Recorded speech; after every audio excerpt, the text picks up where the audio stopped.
جو شخص مسلمانوں کو بم سے اڑانے آیا تھا وہ کیسے اسلام کا داعی بنا؟ امریکہ کی ریاست انڈیانا کے شہر منسی میں پیدا ہونے والا رچرڈ میکنی ریمبو کی فلمیں دیکھتے ہوئے بڑا ہوا اور اسی کی طرح سخت جان اور طاقتور بن کر دشمنوں کو مارنا چاہتا تھا۔ اس کے اسی عزم اور امریکہ سے والہانہ محبت نے اسے امریکن مرین کور تک پہنچا دیا۔ رچرڈ ایک مضبوط جسم کا مالک تھا اور پیشہ ورانہ عسکری مہارت کی وجہ سے ترقی کرتے ہوئے سارجنٹ بن گیا۔ اس نے امریکی فوج کی طرف سے کئی جنگوں میں شرکت کی۔ رچرڈ اس انتہائی خصوصی چھاپا بردار گروہ کا بھی حصہ تھا جسے بوسنیا کے قاتل ملوسیوچ کو زندہ پکڑنے کے لیے بھیجا گیا تھا۔ تمام بڑی بڑی جنگوں میں شرکت کرنے کی وجہ سے اس میں سخت دلی اور بالخصوص مسلمانوں سے شدید نفرت پیدا ہو چکی تھی۔ یہ نفرت اتنی بڑی کہ ایک دفعہ جوتے کی دکان میں اس نے 2 برقع پوش خواتین کو دیکھا تو ان کی گردنیں توڑنے کا ارادہ کر لیا تھا۔ اسی شدید نفرت کے سبب اس نے منسی میں مسلمانوں کی مسجد میں جمعے کے دن دھماکہ کرنے کا منصوبہ بنایا۔ اس کا منصوبہ تھا کہ وہ سینکڑوں مسلمانوں کو بم سے اڑا کر اپنی گاڑی میں بیٹھے ان کے چیتھڑے اڑتے دیکھے گا، لیکن قدرت کو کچھ اور ہی منظور تھا۔ مسجد کو بم سے اڑانے سے پہلے اس نے آخری دفعہ اسلام اور مسلمانوں کو جاننے کا فیصلہ کیا۔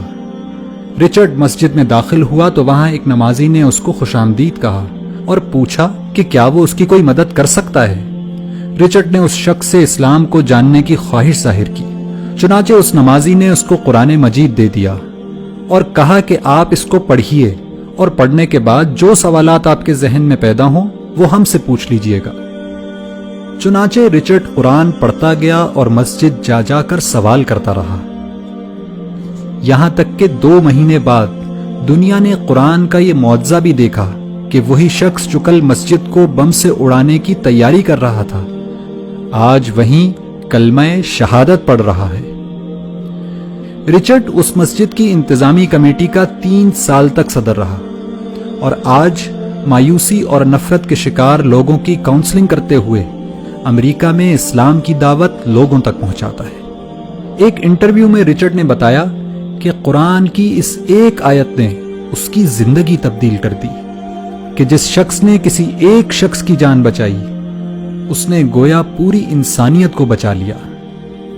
اگر قرآن کی فقط ایک آیت مسلمانوں کے کٹر دشمن کی زندگی تبدیل کر سکتی ہے تو پورا قرآن کیا کچھ انقلاب برپا کر سکتا ہے۔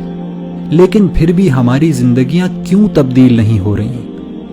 اس کی وجہ صرف ایک ہے کہ رچرڈ نے قرآن کو پڑھا اور سمجھا، لیکن ہم قرآن کو صرف پڑھتے ہیں، سمجھتے نہیں، ورنہ یہ ممکن ہی نہیں کہ رچرڈ کی طرح ہماری زندگیاں بھی تبدیل نہ ہوں۔